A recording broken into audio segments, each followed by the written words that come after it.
I didn't give anyone COVID 2 weeks ago, did I? No.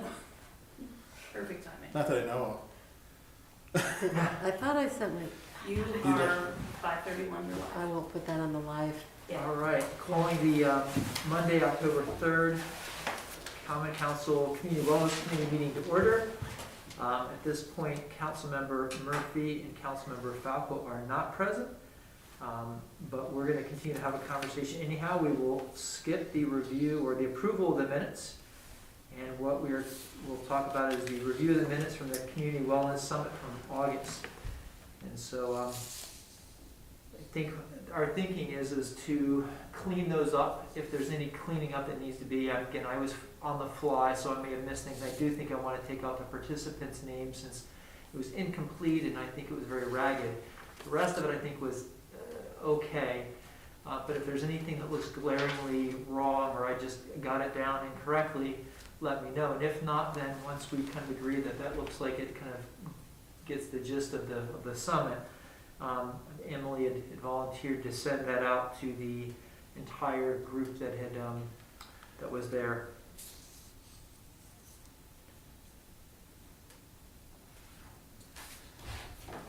And that those did kind of pull together both Emily's public notes and then my kind of notes on the computer at the same time.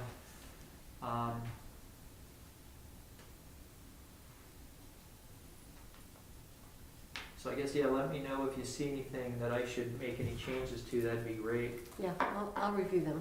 Okay. So I think the other things we wanted to talk about were the two tasks that we felt that were most actionable by this group coming out of the summit, which was to build this organization capacity, community organization name, kind of what they're doing, and the capacity. And Emily sent out, I don't remember if everyone was in that, but she sent out the kind of overview. Did you get that? Oh, okay. All right. The spreadsheet? Yep. You can look at it. I have lots of I copies. don't need to see it, as long as I can get a digital Okay. copy after, and But it's a very nice for the spreadsheet. record, that's all. Yeah, I'll send it over to you then. Thank you. And with apologies for not sending you mine as well as Emily's. But yeah, so she, I think, had a wonderful first shot at getting all these organizations together. And she was able to list out some of the different things they're involved in. Certainly this is not extensive. I think it covers most of the organizations that were at our meeting. It might cover some others. But what is our next steps to building this out a little bit more? Chief, is this something that maybe we could have you take back to your group and have them fill in any missing information of different organizations that are not there? I mean, I think a lot of them were present, but maybe making sure that we have at least your organization covered as well. Well, I think when you're ready to send this out and you've had your opportunity to review it with your panelists, if you push it back to me, I can push it out to everybody that's part of that group. Good. And, you know, that could be something that we can kind of take on as far as, you know, if anybody's got anything that they want to add or clarify or. Mhm. So by the group, do you mean that group Nicole Blanchard that I reached out to? No, this is your my other community group. solutions Oh, panel okay. and has, you know,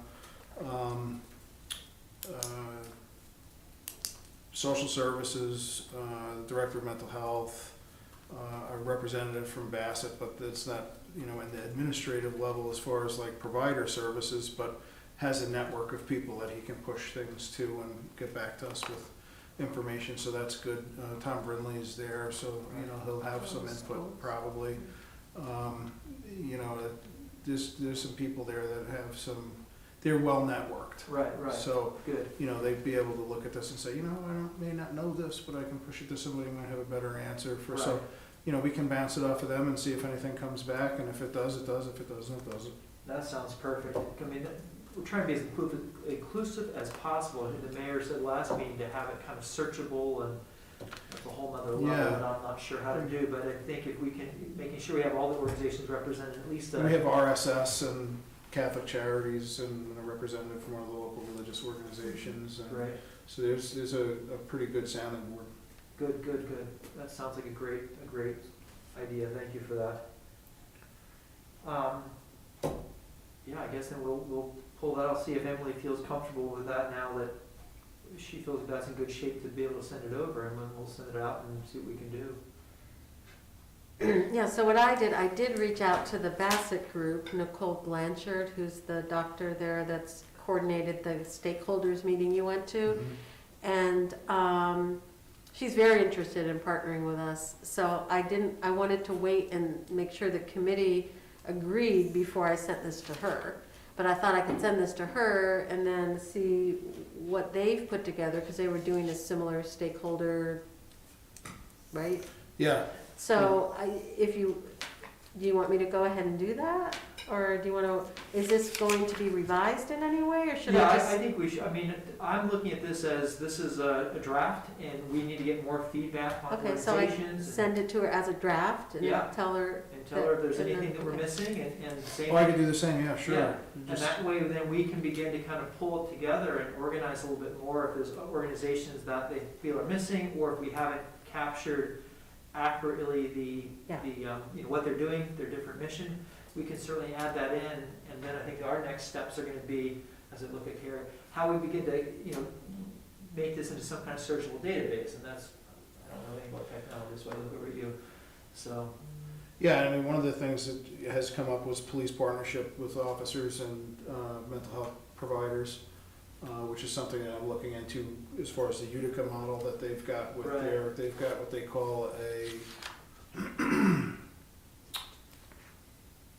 I don't remember exactly what they call it, basically a law enforcement partner that's assigned to go out with the officers, and I don't know exactly how that would work, given my staffing, but it may be something I could dedicate to somebody a couple of days a week, depending on what my shift staffing looks like, or, if we're heavy one day, we can peel somebody aside and that's good at it, and put them with them, and they can do some follow-up stuff and maybe do some outreach work. Was that the model they're talking about, like kind of, I forget what the words they were using, but kind of like almost like a first responder who's out there kind of.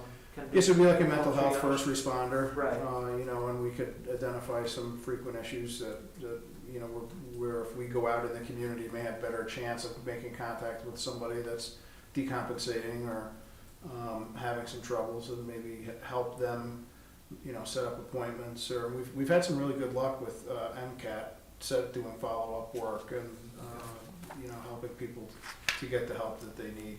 Okay. And that's been really important. I've been working with Denise Oliver on trying to find out how we might be able to source that. She was going to get a hold of Kristen Sauerbier from MCAT, which I think she's actually like the neighborhood. It's at the not-for-profit's actually called the Neighborhood Center, I think. And have her reach out to me so we can discuss that a little bit further and see how that model might work here. And Chief, what's MCAT? Mobile Crisis Assessment Team. Gotcha, okay. That was in the notes, and I thought I had it down correctly, so.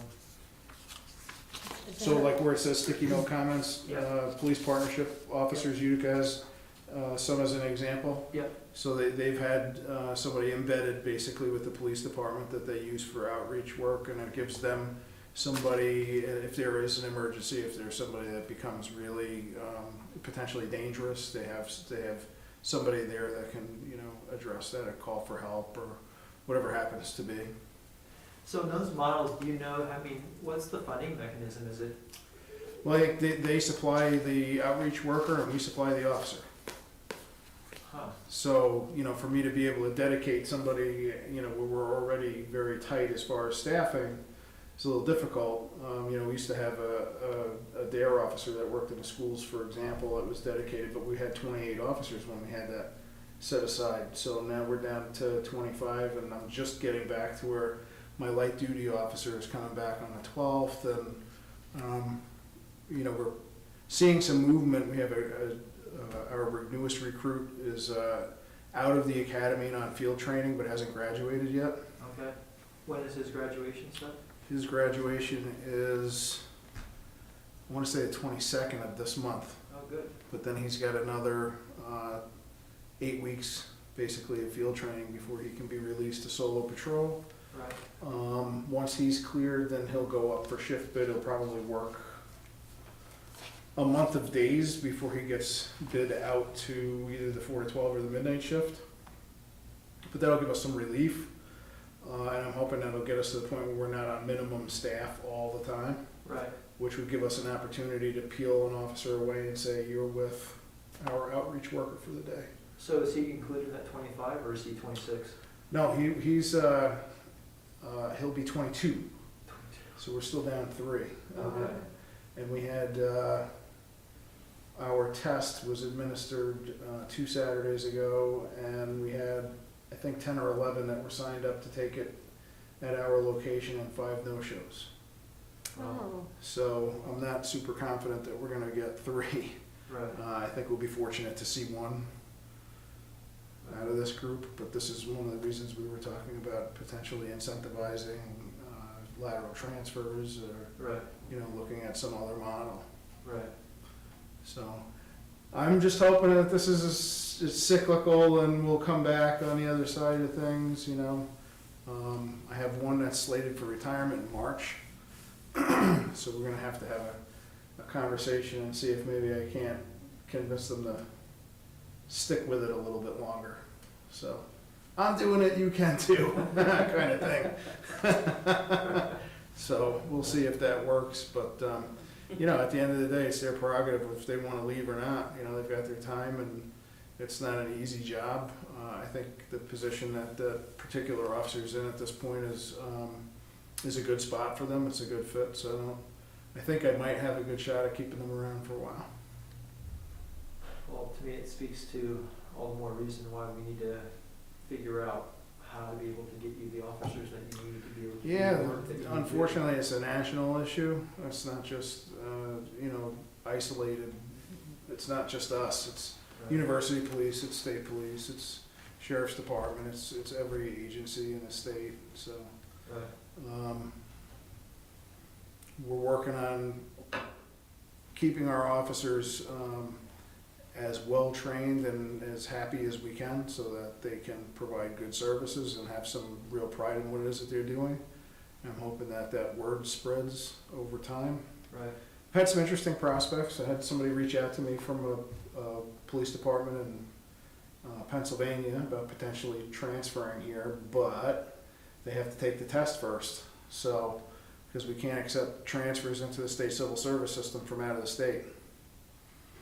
So, I've got an open conversation going with him, and hopefully, that'll pan out over time, because they're in a very busy agency that has good training and a lot of work to do. So I'm hoping that we might be able to get somebody that's been really well-tempered, and bring them in When's the next test offered? next year, mhm. about 11 months from now. So literally it's annually. Wow. Yeah, it was the beginning of last month that the test was. So, and we won't get results back until probably the end of December, early January. And then it's really a mad rush to get the interviews, and then the background investigations. So we usually do the physical fitness and agility testing right up front. So it gives us an idea of who's ready. Our experience is, it doesn't matter if we give them 14 times, it's like we can give 1 test or we can give 14 tests and they all come back basically the same way. Unless we're talking about, 1 or 2 seconds on a run. If they're prepared, they're prepared. If they're not gonna be. Right. Right. So we usually wash about half. So I think if we're fortunate, we might get 15 candidates out of it. If half of them pass the physical agility test, about the other half of them won't make it past the background or interview. So we might get, I'm hoping that we've gotten the people that are really geared towards this, that are applying, and not a lot of the, people that wake up on a Sunday and are like, I should apply for the police test this week, I need a job. I'm hoping that we're getting people that are like, I've wanted to do this since I was 4, Right. Right. So, and we have pretty good luck with them if we can keep them. Right. Well, hopefully we can address that problem as we begin to try to look at other solutions in that partnership, that Utica partnership seemed like that was raised a couple times at the Yeah, even if we can hybrid something where I could, say we can do this a couple of times a month and we can give you a week, or I can give you 3 days a week for, if that works, it's better than nothing. right, I'd rather have part-time than no time. right, sure. All right, well, thanks for offering to send it out to both the organizations to get some feedback on that. I guess we'll just stay with the agenda and just ask this. So we're talking about trying to organize a meeting. I probably didn't phrase that really well with the agenda, my apologies. To try to get some of the different organizations that support children, because that was, reading back through the minutes this weekend, I guess we get stuck on housing quite a bit, of course, but when you look back at the minutes, there is a pretty heavy subtext of kids that were not meeting their needs. And I thought, wow, that to me was a heavier takeaway, I think, after rereading the minutes than it was at the time, which was helpful. Of course, we'd already been talking about it. So I think organizing a conversation with those stakeholders that are really invested in kids to begin to try to understand specifically, what do we need to do? What are some ways that we can work together? Maybe we create, I think the mayor had a real interest in creating working groups that come out of this. Maybe that there's a working group that is interested in focusing on challenges that are impacting kids and we want to work together to move in that direction. So I guess I was trying to figure out today, who are the organizations we should contact? I mean, there's the obvious YMCA, Boys and Girls Club. These are the first two that come to mind. Who else should we contact and try to begin having these conversations about, or try to organize a conversation to see where we can go further? Yeah, there you Head Start, early Head Start. Yep. The school district runs a pre-K program, structured pre-K program. There's someone who does. I think the city school district's on track to have a social worker in every single school, That's By- good. like they may now, Really? Wow. which There's is one in Riverside. it's really a big deal. That is huge. Yeah, so, it's gonna go a long way to addressing a lot of issues, especially with, traumatic events that may occur at home. Right. And, Do you have a sense of how many young people are outside of the public school system, like the Christian schools or home schools? Does anyone keep track of that the demographic? state would probably have a very good idea. I don't know what kind of data you can glean from them, but they have to be registered if they're gonna homeschool or Yeah. be in a private school, they've gotta be registered someplace. I was thinking that would, the school I think is a great in, but that may be, we don't wanna, I feel like if you're homeschooled, there is some registration with the local school district to let them know that those curriculum BOCES. requirements. I'm almost positive that you have to register with I feel like I BOCES to heard do it somewhere, homeschooling. yeah. That all came up during COVID.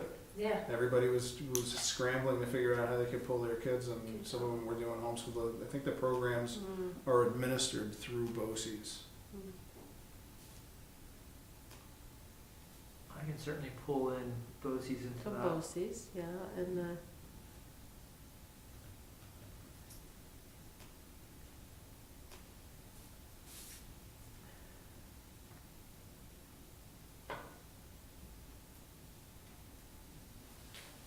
so the Y, the Boys and Girls Club. Yeah, so I have OFOY, Boys and Girls School Districts, registered in a homeschool organizations or homeschool, sometimes they have loose networks, I can look into those, BOCES. Yeah, or non-public schools, isn't there like a Christian school? They're in Otsego Is now, there- yeah. They're in Otsego, Yeah, oh, But they okay. still have, I know of a couple Indiana kids that go there, so. Yeah. That was the one on River Street? Well, what about the one that was kind of up by 125 Main, Academy, up toward Academy Street, the lighthouse? I think that, Yeah, I don't Lighthouse wanna say Academy. I think it's just a church and that's how they named it, I believe. I don't think Oh, they're it an wasn't a actual. school. I think they may have been Are doing they? some homeschooling, Oh, or like small private school, I said corrected. Huh. Oh, like like schoolhouse, real schoolhouse stuff. So, hmm. Well, speaking of, religious institutions, that was the other kind of subtext I noticed in the minutes, and this came out near the end of the summit, was trying to utilize the religious organizations to come together and support some of these issues as well. I mean, they certainly do their own supporting different things, but maybe there's an opportunity for conversation. I wonder if this might be the conversation, would they be interested in sitting at the table and trying to figure out how we begin to meet the needs of our young people a little bit more? And maybe it's not in their wheelhouse, I don't know. I think that's a good thought. It's only one way to find out. Right. Yeah. Yeah.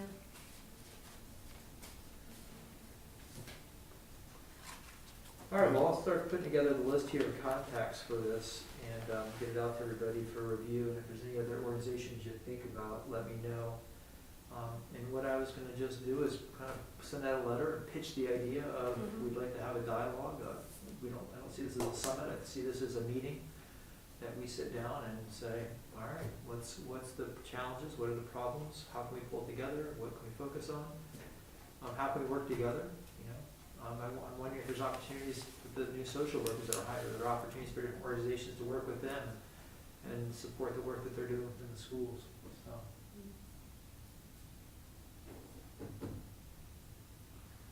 Sounds. Yeah, and with the notes that you have today, if you wanna shoot those to me in any email Just when did. you attached it, oh, good. I just did, and I Yeah. also sent the Excel sheet that Emily put together, so if Okay. there's any, again, and for the notes, it's gonna be amongst ourselves, we'll just make sure Mhm. we're in good shape, that I haven't misrepresented anything or missed anything. I am gonna chop all that, I almost chopped it from the beginning, but I figure I'd leave it there for you all to see. Just don't feel like I did a great job of capturing all the organizations. I was hoping Emily could weigh in on that one. But then, so we'll get that out to you, or get it out for public consumption as soon as we kind of vet it here, and then the other Excel spreadsheet, let's build on that and add to it, and then figure out how we're gonna turn it into a database and make it, so that folks can access it. So I think those are the next steps we discuss. Yeah, I mean, I'm not a social worker, but just speaking from experience, looking at our most vulnerable populations, we have our elderly population and our children, Yeah, and both of them can always use more help, sure. but especially the kids, because they haven't lived their life yet. Right, exactly. Well, I think you made the point too, at one point, at least it sticks in my head, I'm gonna give you credit for it, but was that, there's no silver bullet to these issues, we No. don't fix them. But we can begin at least perhaps decreasing them by, if we can really get it right with kids, as right as we can, maybe we decrease things downstream in 10 or 20 years, and I think that's an important point to keep in mind. Not that we don't focus on anybody else, but boy, if we can figure out how to align around supporting kids in these difficult times and difficult situations, that's gonna go a long way. And it just goes back to an ounce of prevention is worth a pound of cure, and if we can get kids to a place where they're more successful in integrating into being successful people, that just makes us better as a society. Absolutely, absolutely. I don't think there's any magic in that, I think it's pretty logical. Yeah. Well, I look back at my time as a high school teacher too, and some of the kids that, that were on the edge, and then they were able to get on a great path and do some good things, and, it's been unfortunately way too long, 20, 25 years since some of them came through my class, and they're doing amazing work now, they're living productive, healthy lives, and that's, then I've also got kids that are still sitting in jail, so, Yeah. it's the other side of things as well, so it's just a. It's the ones that come from the challenging backgrounds that become successful, that are really, I think, very successful for the most part, because Yeah. I think they appreciate life a little bit more when they've got control over it, and, Absolutely, yeah. yeah, it's, they know that they've been able to win, and They've seen the other side of things. Exactly right, yes. Yes, well. All right, well, thank you all for your time and for your input, so I will figure out the next meeting, but I did get that to you, let me know, Excellent. and we'll go from there.